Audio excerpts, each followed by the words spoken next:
बोलो जयकारा।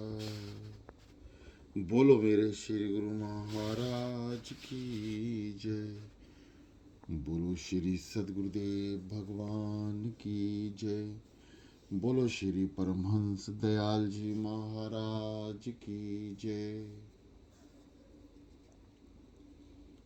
श्री अद्वैतानंद सच्चिदानंद प्रकाश। आगे एक रोज इरशाद हुआ कि अजपा जाप करने वाले महात्मा बहुत कम देखने में आए।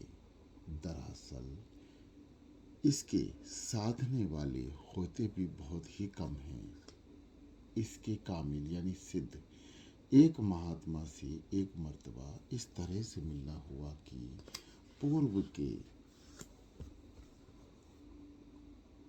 अजला यानी जिले में हम एक स्थान पर जाकर ठहरे। वहाँ अक्सर सत्संगी जमा होते थे। हमको ये देखकर बहुत ही खुश हुआ कि कहने लगे कि आप यहाँ ही रहा कीजिए। एक परमहंस यहाँ रहा करते थे। अरसा 3 साल से चले गए हैं, लेकिन कह गए हैं कि फिर एक मर्तबा मिलेंगे। ये बात हो ही रही थी कि एक अचानक वह परमहंस आ गए। सब देखकर हैरान हो गए। फिर फौरन ताड़ गए और बोले कि तुमसे मिलने का वादा किया था, सो पूरा करने आए हैं। हरचंद लोगों ने बैठने को कहा, मगर नहीं बैठे और वापस जाने को तैयार हो गए। इन लोगों ने असरार आग्रह से हमने भी बैठने को कहा तो बैठ गए। जब सब लोग चले गए तो रात के वक्त हमसे कहा कि आओ चलो, बाजार में कुछ काम है। हम साथ हो लिए एक साहूकार की दुकान पर गए। थोड़ी देर वहाँ बातचीत की। फिर वहाँ से हमको लेकर एक और जगह गए। फिर वहाँ से तकरीबन रात के 12 बजे सेठ के मकान पर, जो उनके शिष्य थे, पहुँचे। दरवाज़ा बंद था, मगर हमको यह देखकर बहुत ताज्जुब हुआ कि उनके हाथ लगाते ही वह दरवाज़ा ऐसे खुल गया जैसे कि सिर्फ किवाड़ भिड़े थे। जीना पर चढ़कर ऊपर पहुँचे तो सेठ और सेठानी सो रहे थे। उनको जगाया। वे भी देखकर बहुत हैरान हुए। बड़ी इज्जत और खातिर से बिठाया। आपने फरमाया कि कुछ खाने को भी है। इत्तेफाक से कोई खाने की चीज़ मौजूद ना थी। सेठानी खाना बनाने को उठी तो उनको मना कर दिया और फरमाया कि आम और चिड़वे जो रखे हैं वही ले आओ। उन्होंने वही पेश कर दिए। थोड़े से आम खाए, हमको भी दिए, लेकिन चूंकि बहुत वक्त था, बेवक्त था, इसलिए हमने तो ना खाए। फिर आपने पानी पिया और कहने लगे कि परमहंस जी, इन लोगों से मिलने का वादा किया था, सो पूरा करना था। देखिए, अजपा जाप ऐसी चीज है कि प्राण की गति इससे बिल्कुल काबू में आ जाती है। और हमको दिखलाकर अचपा किया और वहीं चोला शरीर छोड़ दिया। वाकई बहुत कामिल सिद्ध शख्स थे। उनको जिस्म और जान के मुतालिक अमूल पर पूरा अख्तियार था। आगे एक रोज इरशाद हुआ, जयपुर में एक मुल्ला साहब गढ़ते बीज कह करते थे, परोपकारी थे और बड़े बुजुर्ग मशहूर थे, लेकिन फकीरी में उनका दर्जा आला ऊंचा न था। उनके यहाँ एक फकीर आए। मुल्ला साहब ने उनको अपने बाला खाने में ठहरा दिया और रात भर अजपा में मशगूल यानी लीन छत पर घूमते रहे। मुल्ला साहब की नींद में फर्क आता था। 2 दिन तो मेहरबाजी से ख्याल से कुछ ना कहा। तीसरे दिन बातों बातों में कहने लगे कि आप तो कुछ दीवाने से मालूम होते हैं। वे हंसकर बोले कि हम आपको भी दीवाना समझकर आए थे, मगर अफसोस है कि आप तो दाना यानी चतुर बाहोश निकले। हमको तो दर्द के मारे एक पल नींद भी हराम है और उसी दिन यहाँ से उठ गए। अजपा करने वाले एक और बुजुर्ग से मिलना हुआ। वे एक तवायफ यानी वेश्य के मकान में रहते थे। उनका दर्जा आला बहुत ऊंचा था। एक रोज इरशाद हुआ कि इंसान की जिंदगी का अंदाजा दिन, माह, बरस पर नहीं बल्कि सांसों की तादाद पर मुनहसिर यानी निर्भर है। हालात सेहत यानी स्वास्थ्य में 2,16,000 रोज़मर्रा की मुकर्रर है। इसकी कमी पेशी से जिंदगी के अरसे में कभी कमी पेशी हो सकती है। लिहाजा जिन कामों में श्वास ज़्यादा चले उनसे परहेज करना चाहिए। बैठक 12, चलत 18, सोबत 25, मैथुन 60। लिहाजा समाधि वगैरह लगाने से इसमें सांस बिल्कुल रुक जाता है। जिंदगी बहुत बढ़ सकती है।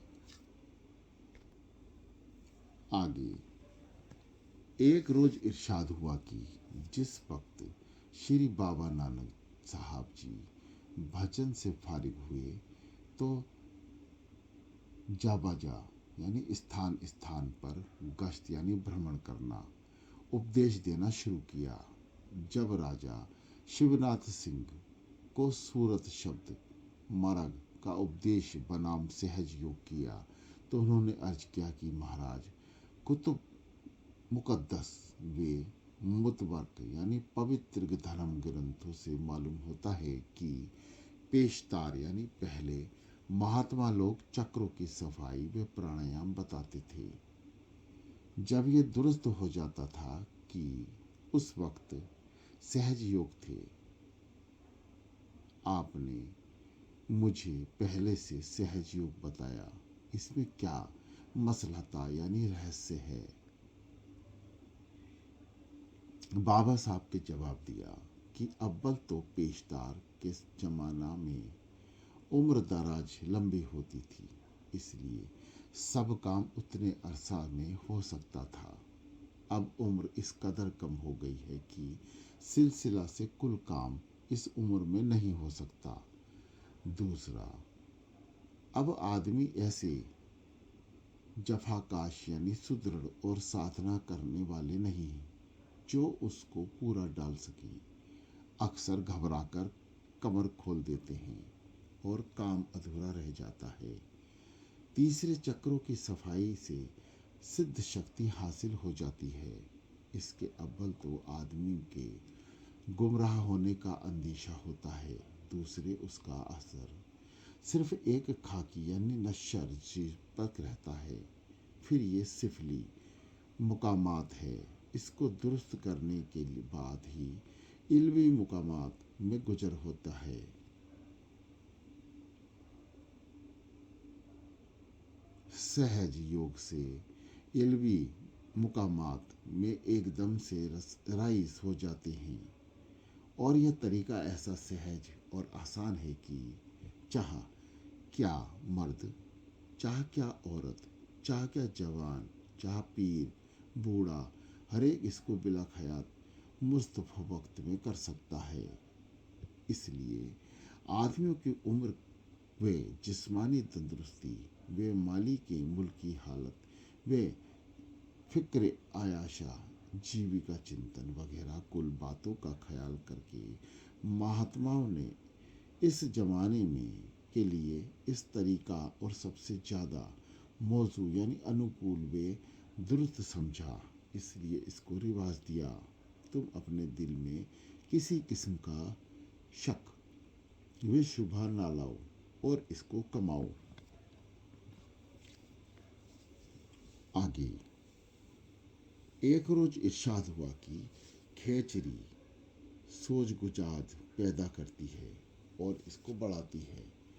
प्राणायाम जज्बा के बढ़ने में मदद करता है और सहज समाधि सुषुम्ना का रास्ता खोलती है और प्रकाश होता है। अचपा से सूरत की एकता होती है, लेकिन इसमें से जिस किसी को भी दृढ़ करके किया जावे तो हर एक मंजिले मकसूद यानी लक्ष्य तक पहुंच जाता है। एक ही सादे सब सधे, एक ही सादे सब सधे, सब सादे सब जाए। आगे, एक रोज इरशाद हुआ कि 7 बातें भी तालिब यानी खुदा प्रभु के प्यारे को ध्यान में रखनी चाहिए और उन पर अमल करना चाहिए। पहला, दवाम अल वजुहा। दूसरा, दवाम अल खिलबत।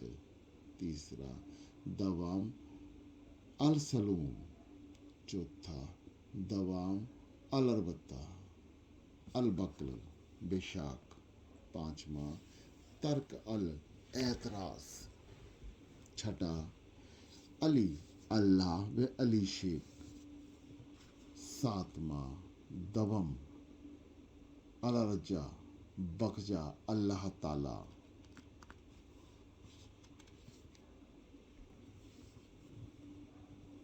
आगे, एक रोज इरशाद हुआ कि भोग और योग में उतार और चढ़ाव का फर्क है, लेकिन भोग में जीवन बिंदु यानी वीर्य द्वारा ऊपर से नीचे को उतरता है और योग में नाद द्वारा नीचे से ऊपर जाता है।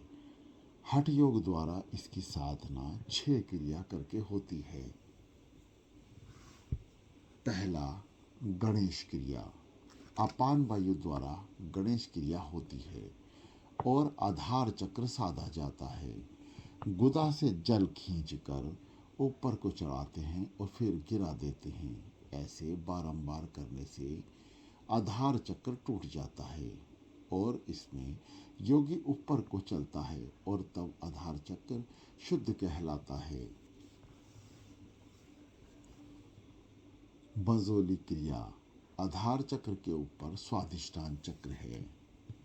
जब आधार चक्र शुद्ध हो जाता है तब स्वादिष्टान चक्र को भेदते हैं। 12 उंगल की सलाई बनाकर लिंग द्वारा में इसे बारंबार चलाते हैं। इससे पेशाब की इंद्रियां का छेद शुद्ध और साफ हो जाता है। फिर इस इंद्रियां के द्वारा जल खींचकर चढ़ाते हैं। फिर जल को अच्छी तरह चढ़ाने और उतारने का अभ्यास पड़ जाता है। तब सिलसिला से दूध और शहद वे पारा चढ़ाते और उतारते हैं। जब पाव भर पारा और चढ़कर ज्यों का त्यों उतारने का अभ्यास हो जाता है तब ये चक्र शुद्ध हो जाता है। तीसरा, धोती क्रिया। स्वादिष्टान चक्र साफ होने के बाद प्राण और अमान वायु का शामिल करके धोती क्रिया की जाती है। 9 गज लंबी शीण से शीण 15 हाथ और 14 हाथ लिखी है। 4 ऊन चौड़ी बारीक और नर्म वस्त्र की पट्टी या धोती बनाते हैं। इसको भिगोकर मुंह की राह निगलकर और पेट में पहुंचाकर निकाल लेते हैं। पानी भीतर की आंतों को साफ करता है और कपड़े में जो कफ वगैरह लग कर आता है उसको साफ करके फिर धोती को निगलते और निकालते हैं। ऐसे बारंबार करने से यह क्रिया पूरी हो जाती है। तब योगी नाभि से वायु को उठाकर मणिपूरक चक्र में भरता है। जब पट्टी नए कपड़े की हो, जब जरा भी पुरानी हो जावे तो फिर बदल लेनी चाहिए, वरना टूट जाने का अंदेशा होता है। दातुन क्रिया। महीन सूत की बटकर और अंगूठे के बराबर मोटी 1.25 हाथ लंबी दातुन बनाकर गले से होकर पेट में चलता है और पेट भर पानी पीकर निकाला जाता है। इसमें पेट, कलेजा और फेफड़े का कफ वगैरह निकल जाता है। इस क्रिया को बाचक्र क्रिया और गजकारणी भी कहते हैं। इससे बड़ा आनंद मिलता है और प्रकाश होता है। इस क्रिया से योगी अनहद शब्द सुनने लगता है। लांबिका क्रिया या योग प्राण, अपान और समान तीनों को कंठ स्थान में इकट्ठा मिलता है। इसके साधन के समय केवल दूध ही पीकर रहना पड़ता है। अनाज नहीं खाया जाता। मक्खन और सेंधा नमक से जीभ को रोजमर्रा रगड़कर पतला करना और जीभ की जड़ की रगों को आहिस्ता आहिस्ता काटकर उसको इतना बढ़ाना पड़ता है कि इससे 10वें द्वार तक पहुंच सके। फिर जीभ को उलटकर ब्रह्मरथ के मार्ग को रोककर ऊपर से टपकाते हुए अमृत को पीता है। इसके पीने से शरीर की कांति तेजोमय हो जाती है और लांबिका योग पूरा हो जाता है और चक्र शुद्ध और साफ हो जाता है। छठा, नेति क्रिया। शुद्ध चक्र के आगे अग्नि चक्र है। सूत की बत्ती बलिशत भर लंबी बनाकर नाक में चलाकर ब्रह्मांड को भली प्रकार साफ करके अपने कंठ वायु को अग्नि में स्थापित करना होता है। इससे बड़ा आनंद होता है। वायु को ऊपर चढ़ाकर जीभ से कंठ के मार्ग रोककर कुंभक करके योगी समाधि को प्राप्त होता है। शरीर शक्तिहीन मृत के समान हो जाता है और 10 द्वार में पहुंचकर योग 60 सिद्ध नवनिधि को प्राप्त करता है। मगर इस योग का अभ्यास गुरु द्वारा और उनसे पूछ कर करना चाहिए। देखा देखी और किताब पढ़कर करने में काम खराब हो जाता है। देखा देखी साधे जोग, छीजे काया बाढ़े रोग। बाज यानी कुछ महात्माओं की जवानी और ग्रंथों में ये 6 नाम भी देखे और सुने हैं। पहला नेति, दूसरा धोती, तीसरा बस्ती, चौथा गजकर्ण, 5वां न्योली, 6 त्रटंक। लेकिन ये सिर्फ लफ्ज़ी फर्क यानी गणेश और ब्राजोली दोनों को बस्ती कह सकते हैं। न्योली और त्रटक दोनों का अभ्यास लांबिका योग में आ जाता है। हठ योग में इन अद्विदात यानी औषधियों की जरूरत पड़ती है।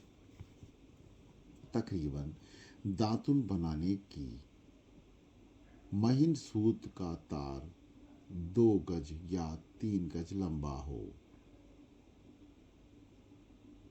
कितनी मोटी दातुन बनानी हो उसी अंदाजे से उसकी एक लड़ मोटी बनानी चाहिए। ऐसी 3 डोरियों को खूब बांटकर और दोहरा करके फिट बांट लें। जिस तरह से रस्सी बांटने के वास्ते लड़ें तैयार करते हैं, तीनों लड़ों के ऐन निफ्स यानी बीच में सुगम की जगह से दूसरी तरफ 2-2 उंगल दोनों तरफ बांटकर 4 उंगल का हल्का घेरा सा बना लें। उसके बाद गांठ दे दें। गांठ के बाद सिर्फ 2 डोर बांटे रहने दें। बाकी वो बल निकलकर नरम कर लें और उन घुले धागों को बिल्कुल बीच में रख कर ऊपर से उन दोनों बाटी लड़ों को एक एक करके रस्सी की तरह से खूब बांट दें। तकरीबन 1 हाथ तक बांटने के बाद फिर गांठ लगा दें। ताकि बटा हुआ हिस्सा खुल न जावे। इसके बाद कुल सूत खोलकर दिए जावे और वह फद ना खुले सूत का गिरे भर लंबा हो। बाकी चाहिए हिस्सा काट दिया जावे। दातुन को कुल लंबाई हाथ भर से 10-11 तक होनी चाहिए। जिह्वा का दवा त्रिफला, सेंधा नमक, मैदा। अमावस्या की सफाई के लिए त्रिफला और गुड़ गोली दूसरे या तीसरे दिन खावें। अकवे का पत्ता गरम करके तेल चिपड़कर पेट पर बांधें और पेट पर तेल और मालिश करें। तीसरे दिन खावें।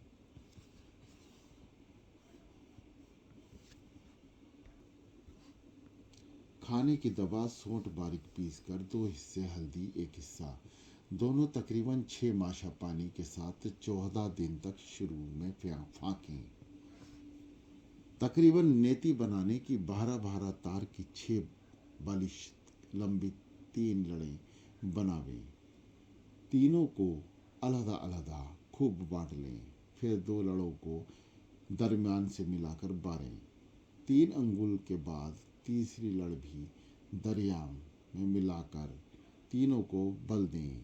तकरीबन 1 या निफ्स आधे से सवा बलिश तक बांटा जाए तो गांठ लगा दें ताकि बल ना खुले। इसके बाद बल को निकालकर सूत को घोल दें। कुल नेति कुल बांटी हुई एक साथ लंबी होनी चाहिए। प्रिय साधकों, श्री परमहंस महाराज जी योगिक क्रिया समझा रहे हैं। अजपा जाप और अन्य क्रियाएं कैसे प्राप्त हो सकती हैं, उसका अध्ययन अपने मुखार बिंद से समझा रहे हैं। हालांकि श्री सद्गुरुदेव भगवान जी अपने समय के पूर्ण सद्गुरुदेव भगवान थे,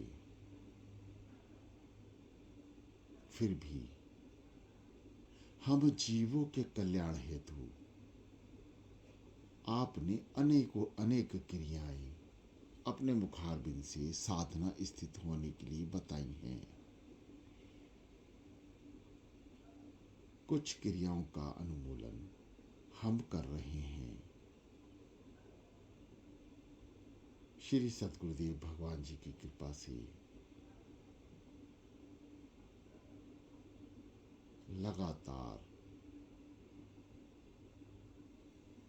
अद्वैतानंद सच्चिदानंद प्रकाश का प्रकाश चल रहा है।